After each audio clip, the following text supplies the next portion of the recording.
Wow. I look good. Oh, you're there. I'm sorry. I just had to take a moment to take a look at myself. Because, see, last night I wasn't feeling like I looked that good. I'd met someone and I was like comparing myself to them, and I was thinking to myself, golly, Murphy, you just have so much out of place, and how much further you could have been if you had done this or that. And then I opened the Word. And I'm reading Joshua, and there he's talking about Caleb, and they're entering into the promised land. The Israelites are going in, and they say something. It's an interesting thing. Caleb goes to Joshua and says, this land was promised to me. And it was promised to me by Moses, because Moses said, it was given unto me everywhere I would put my foot on would be mine. Because I have wholly trusted in God. And I went, wow, when did he do that?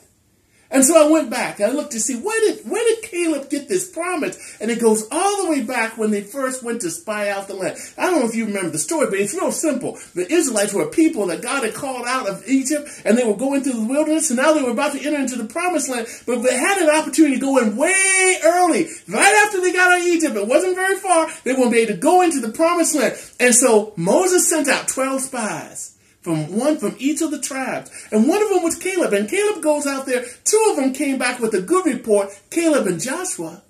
The other 10 came back and said, oh, let me tell you something. It's beautiful, yes.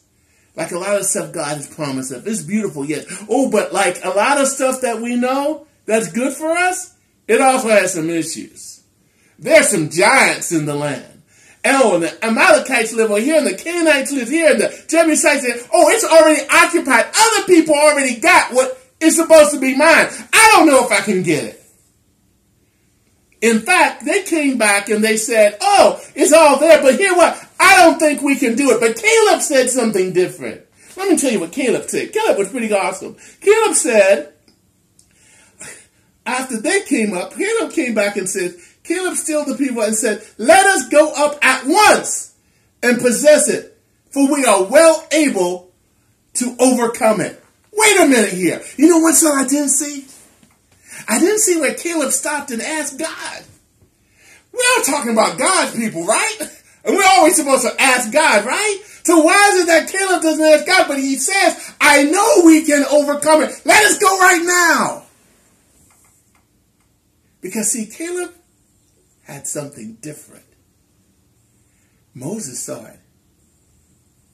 I didn't see it at first. But when you read further down, you find out what it is.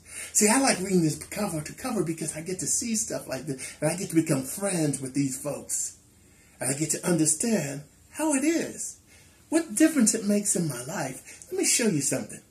See, down in verse 33, I'm in chapter 13 of Numbers if you ever want to just look. But you don't have to go there. The truth is the truth, whether you find it there or not. You'll find it. You'll find it there. It says, and there we saw the giants. These are the other 10 talking. The sons of Anak, which come of the giants. In other words, they're all giants. They're talking about the giants. And we were in our sight as grasshoppers. When they looked in the mirror and they saw themselves, they saw grasshoppers. When I looked in the mirror last night, I saw weakness. I saw problems. I saw issues. I saw my faults.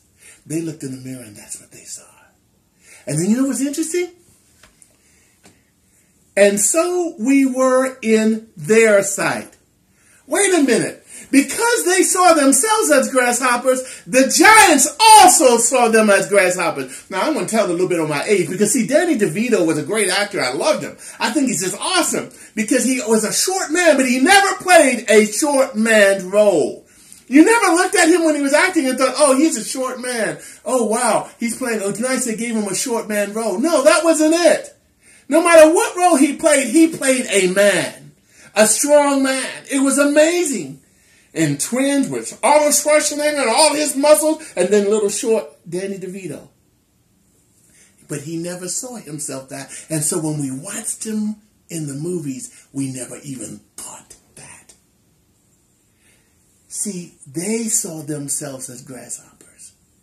So the giants saw them as that too. So when you look in the mirror, what do you see? See, here's the thing. Caleb didn't see that. Remember I said Caleb didn't ask God? He just said, we can go and overtake it. Why? Because in him, he saw the God that was so much bigger than those giants. In him, that God resided. And that's the God that needs to reside in each of us. And he's there. It's simple. All you do is accept him. It's simple. And when you grab hold of that God, but see, there's a key to it. There's a key. I know you thought there must be a trick. It's very simple. Moses said it. Moses said, Caleb, because you have wholly walked with your God, you have wholly trusted him. See, because Caleb trusted God, because God was all in all for him, he abided in him and he abided in him. And I say what to say? Well, you know, I'm saying both.